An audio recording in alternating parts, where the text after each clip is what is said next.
Well, that was a great effort by the Oregon Ducks at home today and a valiant effort by USC. So I think the Ducks have punched their ticket into the college football playoffs, and that'll do it for USC. With 3 losses, they won't get in. We're going to recap everything about this game, plus all the other games in the Big Ten so far today. This is Locked On Big Ten Live. It starts now.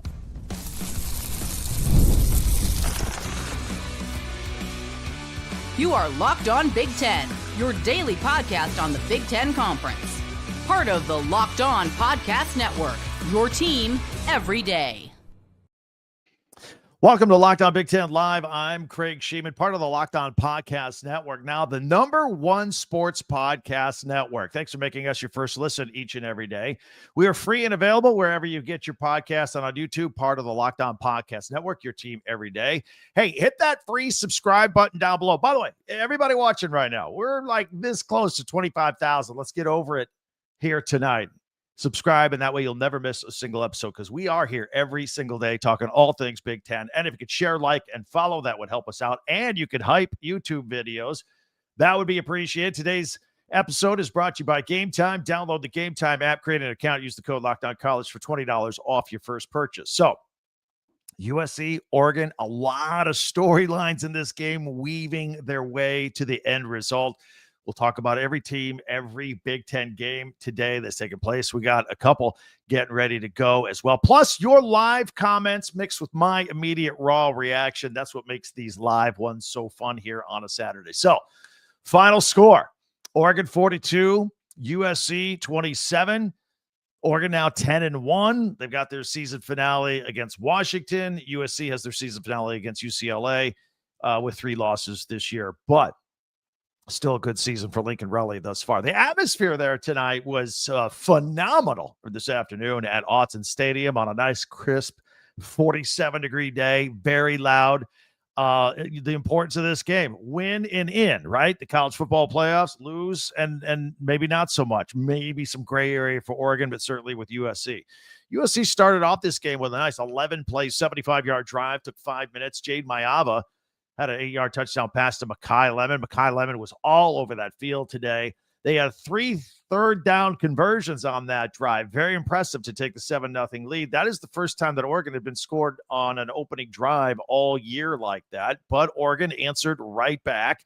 Quick strike, quick drive, 6 plays, boom, boom, boom. Got an 11-yard run by Jordan Davison, his 12th touchdown of the year, to tie this thing up at 7. Now, there was on that drive a 20-yard pass play to Jeremiah McClellan. He came down on his shoulder, and it's as thin as the Ducks are at wide receiver. You're thinking, ooh. But he did come back into the game, by the way. But they've been without Kenyon Moore, Gary Bryant Jr. We all know that Evan Stewart was lost in the offseason. So that's a thin receiver room. But in a way, it's not. These guys have stepped up and done a great job. They're really, really deep, and they haven't really missed a beat this year. So USC gets the ball. They have to punt. There's an interference on a fair catch penalty. There was the drive where center Killian O'Connor was injured. So now USC's playing the rest of this game with 3 non-projected starters on the offensive line. Remember, Elijah Page, the left tackle, was out, injured in the Iowa game. And a couple of key guys out in the secondary for USC. So the theme of this game would be more injuries and more penalties. Both teams, for 2 really good football teams, it's surprising. For 2 teams like this, they both hit over 100 yards in penalties in this game. A lot of them were personal fouls, getting a little chippy out there as well. Then Oregon lost its center in the game. Remember, Isaiah World was hurt. He was questionable. We thought he was not going to play, and then he did come in because they were running out of people. I think Oregon at one point was, I just mentioned the USC offensive line, how many people were out there. But Oregon, at some point, I think they were down to their 4th and 5th tackles in this game. Just absolutely incredible. But on this drive, Dante Moore had a beautiful drop back under pressure off his back foot. Boom. Kenyon Sadiq with the 8-yard touchdown, his 7th of the year. First of the game. He had an amazing game today. Nice 4-minute drive, and all of a sudden Oregon is now up 14-7. But USC, Jade Maeva has that 40-yard pass play to Tanook Hines, who had a huge day, down to the Oregon 39. it seemed like every time that USC was in trouble and that Oregon had them on the ropes where they could blow this game out, they just made big plays. They just sprinkled in big plays through. But then now we had more unsportsmanlike penalties. That backed the Trojans up, but then the Oregon's got called for pass interference. So we're just moving at 15 yards at a time with these penalties. It's ridiculous at this point. So we're into the second quarter now. There was that trick play that Lincoln Riley called that I liked. Was a good play. Mayava got the ball to Mekhi Lemon, who then threw to Nook Hines again, who I mentioned had a huge day. Great catch at the end zone right near the pylon. Kept it in there because he was falling back into the play to the 1 yard line. It was a 24-yard touchdown, and now we're all tied at 14. Nice 5-play, 75-yard drive here. Oregon then McClellan back in the game after the injury. He had a drop. They had a punt. USC has to punt. Poor drive. Malik Benson had an 85-yard punt return. It was senior day. And all of a sudden, Oregon is up 21-14 with 9 minutes to go in the half. Then things got a little shaky for USC. Jade Mayava had an interception. And then Oregon starts putting together. This is really, this drive here now was the epitome of the whole game. Noah Whittington had a 17-yard run. Dante Moore found Malik Benson for 30 yards, but then he had a personal foul. But Dan Lanning was hot on the sideline there. 3rd and 8, Noah Whittington gets to the 10. There's an offensive face mask, more personal fouls. Now it's 3rd and 23. They're backing up. Whittington gets 6 yards. This was a point of the game where I thought that maybe Oregon could start steamrolling. And I'm not going to say put the game away or blow out, but because it was way too early. But then they have to settle for a field goal, and then they missed it. Atticus Sappington, 44-yarder, hits the left upright. But, again, the theme of the penalties here. USC got called for jumping over the center for leverage to try and block the kick, so Oregon keeps the ball.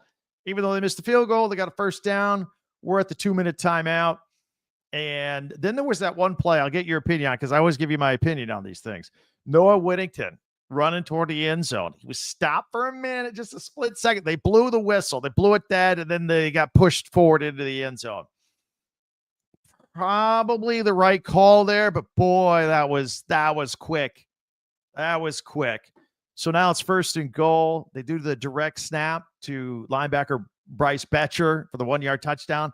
On that play, they had 4 defensive players lined up, 3 in the backfield, 1 at the tight end position, a little trick play. Again, all the stops for senior day. So it was a pretty cool play, but it's a 12-play drive. Takes about 6 minutes off the clock. And I say a 12-play drive. It's really, 16 plays because all the penalties. Gary Danielson pointed that out. But Oregon is now up by 2 scores, 28-14, just inside 2 minutes to go in the half. USC gets the ball, though, and they really need to score here because Oregon's going to get the ball in the second half. And Mayava found Nook Hines. Again, how many times are they're back against the wall and they end up getting that big play, 51-yarder. Remember, that was when Brandon Finney slipped. He was a step behind, fell on the play. So they're down to the 24-yard line. Mayava with a 12-yard run. Then he finds Lake McCree for 12 yards to the 8-yard line. Now it's 1st and goal with under a minute to go. We get it down to 3rd and goal. They got called timeout with 15 seconds to go for the 10-yard line because it was incomplete. And they got to settle for a chippy field goal, 27-yarder. Ryan Sayeri, who's a very good kicker, missed a 27-yard field goal, ruined a 9-play drive. No momentum going into the half. So Oregon gets the ball coming out of the second half now. And remember, they go for it on 4th and short at midfield. They get stopped. They would have did the trick play to the receiver. I actually thought he got the first down. That was the one they actually measured. We don't see measurements anymore. So it's USC ball at the Oregon 46-yard line, 4th and 10, and there's the interception. USC throws an interception. But then Oregon, Dante Moore throws an interception right back to Urlacher, Kennedy Urlacher. So we're just trading interceptions of this. But this game's crazy. We got penalties. We got injuries. Now we're exchanging interceptions. It was just crazy. So, and by the way, USC can't run for anything at this point. Again, the defense by the Ducks against the run was pretty spectacular, huh? King Miller had been the guy, and almost nothing tonight. There was the 4th and 4 from the Oregon 18-yard line. Maava ran for the first down, so his running backs weren't getting any yardage, but that was a key first down by Maava with his legs. And then he found Makai Lemon for a touchdown. He touched the pylon where the ball got right in there, and now USC's within a touchdown. Again, Oregon couldn't quite put them away. So it's 28-21 now, as we're about 5 minutes ago in the third quarter. Oregon gets the ball. Dante Moore finds, that throw. This is the drive. This was the throw of the day. Dante Moore throwing the bullet down the seam, the 28-yarder to Kenyon Sadiq, his 8th touchdown of the year, his second one of the season. That was one of the best throws of the day for the touchdown. I know I was going wow on my couch. So now Oregon back up by 2 scores, 35-21 with 2 minutes to go in the third quarter. Maava with the fumble on the next drive, but they recover it. But now it's like 4th and 17. They punt the ball. There's a penalty. This was key here. Was it going to be running into the kicker or roughing the kicker? Roughing the kicker would have been a first down USC. It was running into the kicker, just a penalty, and Oregon keeps the ball on this situation. They're at their own 33-yard line. And now we go to the fourth quarter. And can Oregon do the knockout punch? Can USC keep fighting back into this game? Remember, USC, this is the other strange part of the game. This is where it seemed like Lincoln Riley decided, you know what?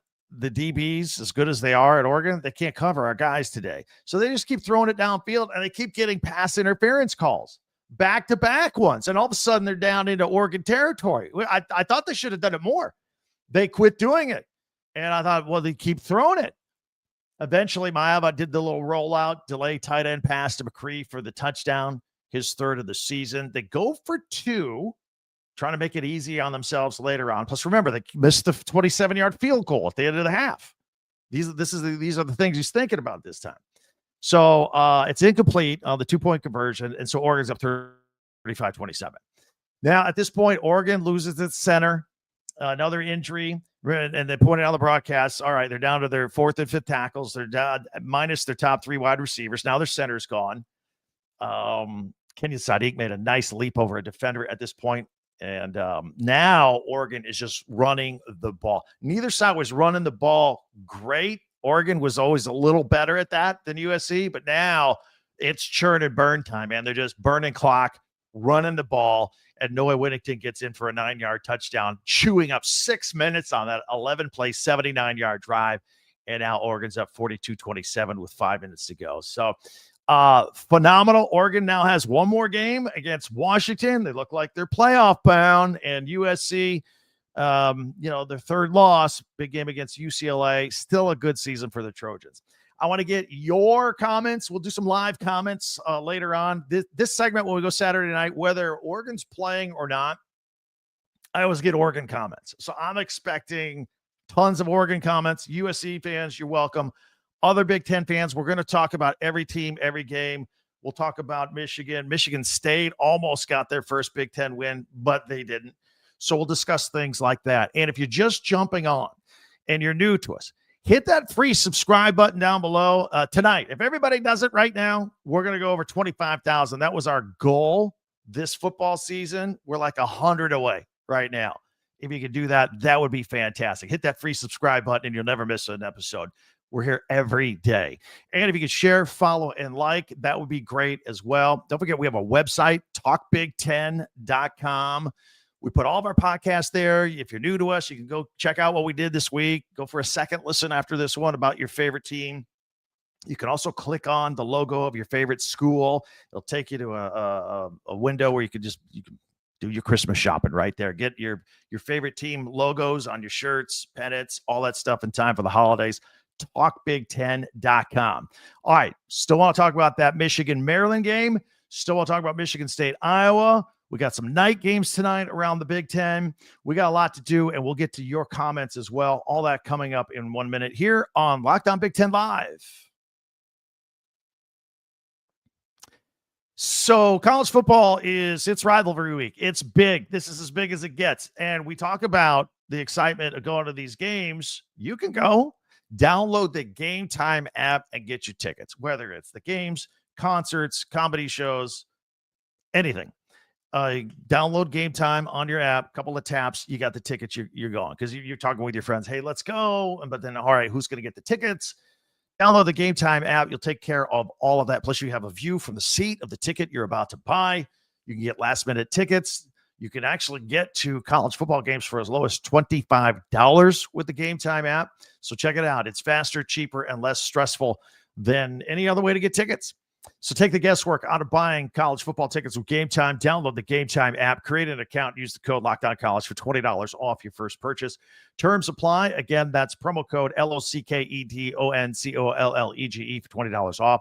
Swipe, tap, ticket, go. Download Game Time today. Thanks for checking us out here at Locked On Big Ten live on a Saturday night going into a Sunday for a weekend recap. And we're going to get to the comments on the Oregon USC game in just a minute. Let's talk about a little bit about what else happened in the Big Ten today. Number one, Ohio State was in action against Rutgers. Ohio State wins that game handily, 42-9 to improve to 11-0, 8-0 in the Big Ten. And they did not play Carnell Tate or Jeremiah Smith. They've been banged up. Listen, we never look ahead, but we look ahead. Those guys weren't playing. They're getting them ready for the Michigan game next week. That's what that's all about. Julian Sayin still without his two biggest weapons, still threw 2 touchdown passes, 13-19 for 157 yards. Bo Jackson ran for 110 yards and 2 touchdowns. Tight end Max Clare, the transfer from Purdue, had 7 catches for 105 yards and a touchdown in his best offensive game of the year. Caden Curry had a couple of sacks on the defensive side of the ball. Ohio State led this game 14-3 at the half, and then they scored on 4 consecutive drives, and that's with their star wide receivers out.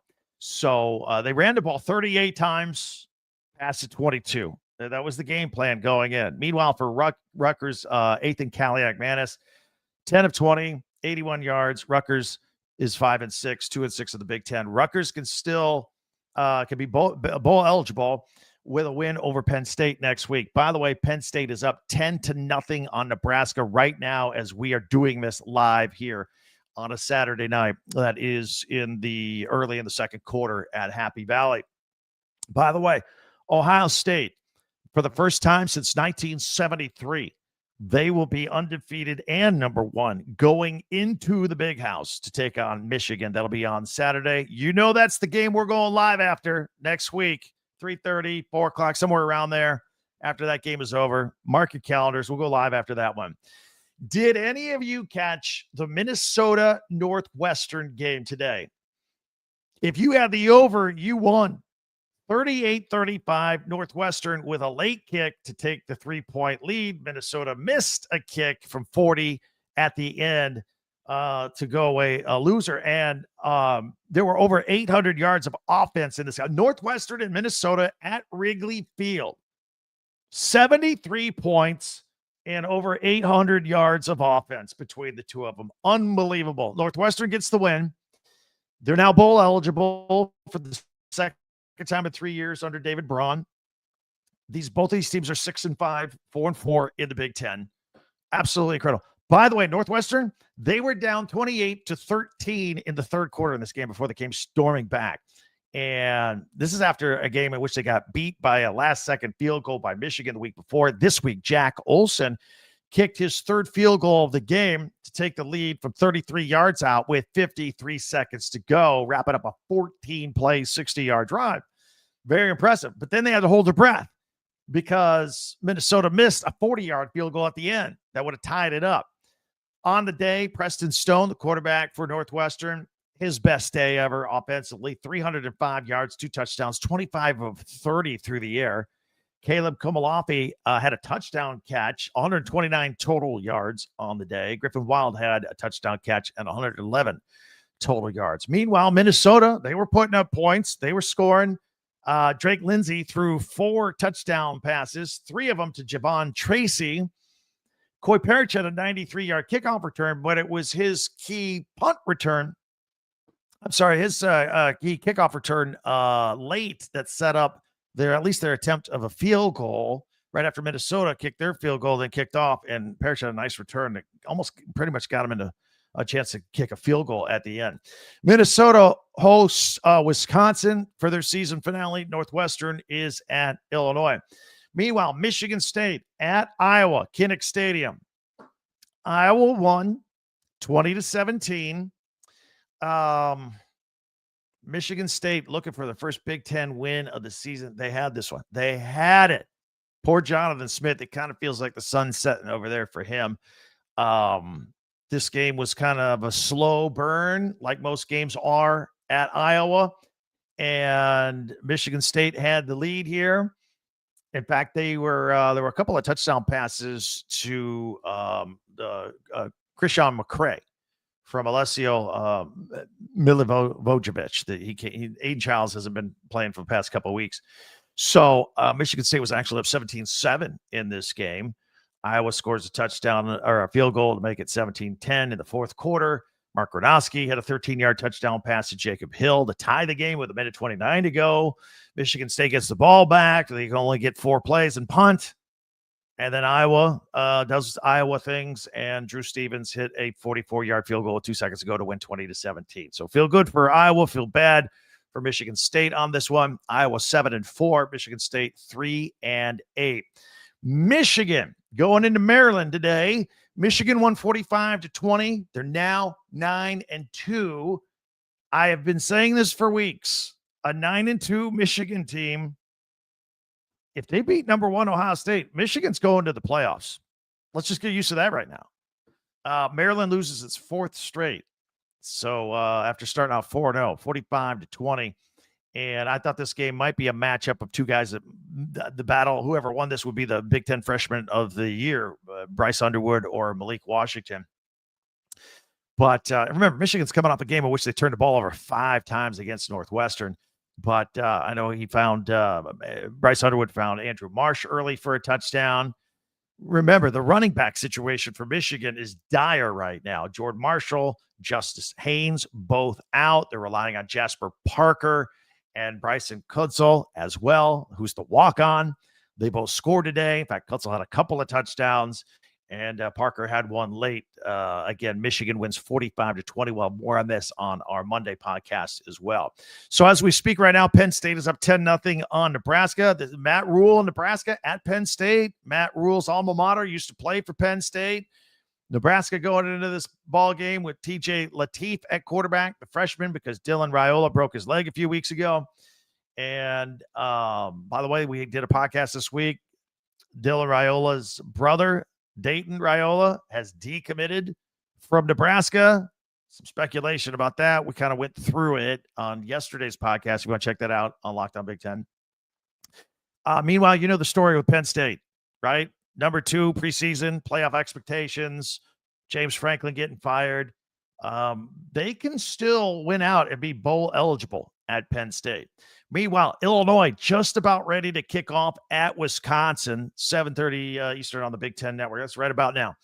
And Illinois, if they win out and win a bowl game, that's back-to-back 10-win seasons for Brett Bielema. That'll be the first time it's ever been done at Illinois.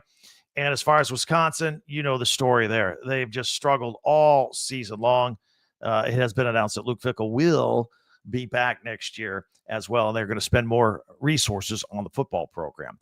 And then the nightcap tonight, 10:30 Eastern, 7:30 Pacific on NBC. Washington is at UCLA. This is another one of the old Pac-12 rematch games, just like the Oregon USC game was today. A lot of injuries for Washington, Jonah Coleman and Denzel Boston. So we'll see interim coach for UCLA, Tim Skipper. They haven't had Nico Iamaleava. He's a day-to-day situation with a concussion, didn't play last week. And so it's going to be a lot of younger players on both sides playing in this game here today. Sidebar to watch, Jed Fish is a former offensive coordinator and interim head coach at UCLA. His name occasionally comes up regarding the UCLA job since they fired Deshaun Foster earlier in the season.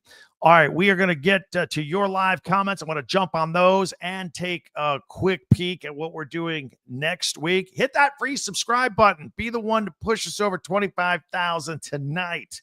So we'll take a look at your comments.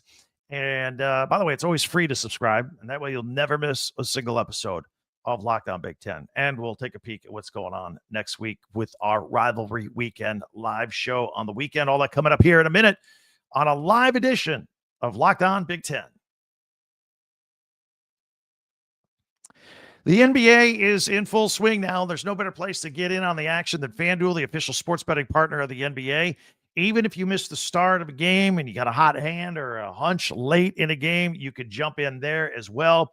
FanDuel has live bets on everything from who will score next to fourth quarter comebacks. Plus, you can even combine your live bets with your prior bets and parlay them and take a shot at even a bigger payout. Payouts are fast. That's always a good thing with FanDuel. Keeps everything exciting. I always like Miami Heat overs. That's my thing. Right now, FanDuel is giving new customers $300 in bonus bets when your first $5 bet wins. So head to FanDuel.com and sign up and play your game with FanDuel, the official sports betting partner of the NBA.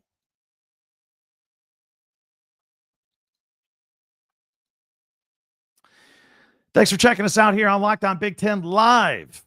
Always have fun doing this. Let's get to the comments and see what you guys are. You've heard what I've had to say about a lot of this. By the way, Nebraska just kicked a field goal. Their drive stalled.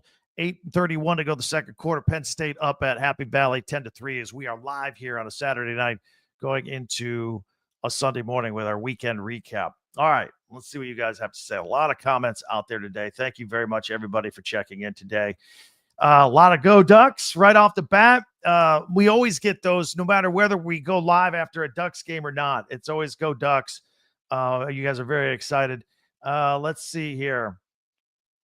This is interesting. This is from David Portnoy. I never know if this is the real David Portnoy or not. USC radio host got in a fight and the live feed ended. I'm just now hearing this. I have to look this up when we get off the air tonight. That's incredible. All right. Jessica thought the refs were against the Ducks all day.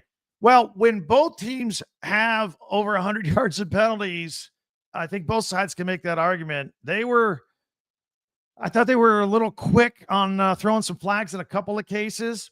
So I'm not sure. It was just too much. It was too many penalties. It really was. All right, let's see what else we have here. More go Ducks. Richard says USC definitely not good enough because Oregon, most of the offensive lines were second stringers. Well, they both were, actually. So we can complain about the officiating. Both sides got hammered with the penalties. We could complain about or talk about how both the offensive line was weak for one team. They were both a mash unit and second stringers and people playing out of positions on both sides as well. I love the duck emojis, just the simple emoji. That's fantastic. And again, most of you are talking about how USC got crushed by the Ducks second stringers. Look, there's no doubt about it. We talked about it earlier. The Ducks with 3 of their top wide receivers out. By the way, Kenyon Sadiq is just back into the lineup. He missed a couple of games earlier, and how big was he today? And, of course, the offensive line banged up on both sides. More comments on this USC radio host acting like a kid wanted to fight everybody. Okay, I am definitely going to have to look this up. This is hilarious. See, this is why not only do you get my live post-game raw reaction, I get yours, real live time stuff. So thank you for that. Thank you for that very much. Let's see here. Diamond detailing checking from LeGrand checking in. Oregon has owned the West Coast for 15 years, even though USC recruits well and they don't have the coaches and they have lost their culture. All right. And you remember USC being the big dog. Hey, I lived in Los Angeles when Pete Carroll and Reggie Bush and Matt Leinart were all there. It was insane. Good Duck says, Yahoo, the Ducks handled their business. And Dave Portnoy also checking in saying Oregon will lose to Washington. Okay, you know what? Let's just talk about that for a minute. Okay. Because everything's on the line right now for the Oregon Ducks. get into the playoffs. They had to get by tonight. But weird things have happened against Washington before, at Washington. So not out of the woods yet, right? I think that's a fair point. I think it's a fair point. NSP says Big Ten officials are going to get someone hurt. Terrible. Well, there were a couple of missed face masks at the end, right? I mean, just yanking the helmets around. So, yeah, I agree with you on that part. That part we can do that. All right. There's hundreds of comments here tonight. Thank you very much. I appreciate you guys all checking in. I can't possibly get to all of them.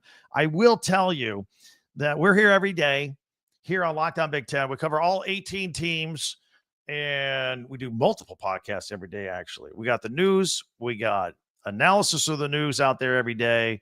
And I always give you my opinion. Never afraid to give you an opinion. That's one of the things that makes us pretty unique. In addition to all of our features we do each and every week. So tune in Monday through Friday. We're live on Saturdays.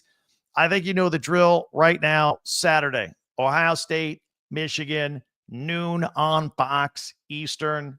Rivalry week. That's the game. If Michigan wins, I say they get in the playoffs.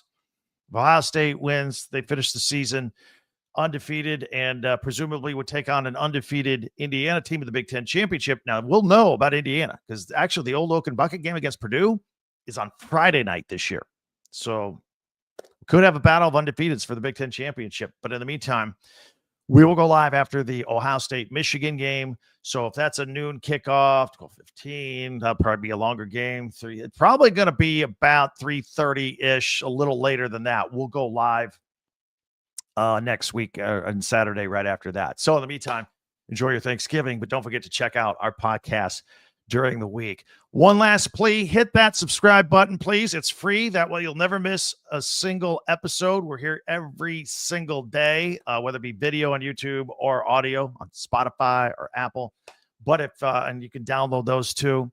But yeah, hit that free subscription and put us over 25,000 subscriptions right now. Right now, as we are sitting here live on a Saturday. That would be fantastic. Thanks for checking us out. Enjoy the rest of your weekend. Don't forget, we're on Twitter at TalkBig10, our website, TalkBig10, 10.com, where all of our podcasts go, plus our merchandise in time for the holidays. Get your favorite team shirts and hoodies and pennants with your team logo on it right there next to all of our podcasts at TalkBig10.com. All right. That is great. One other reminder for you college football fans. Locked On and Fire TV present the College Football Kickoff, your ultimate college football weekly preview. Drake Toll from Locked On Big 12.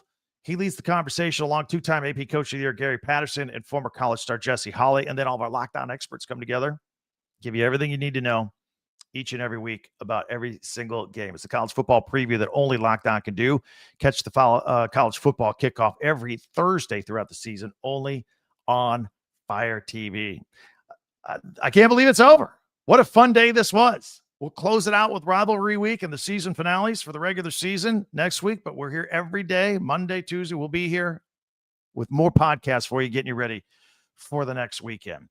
For Locked On Big Ten Live, I'm Craig Shemon. Thanks for joining us. I'll talk to you next time.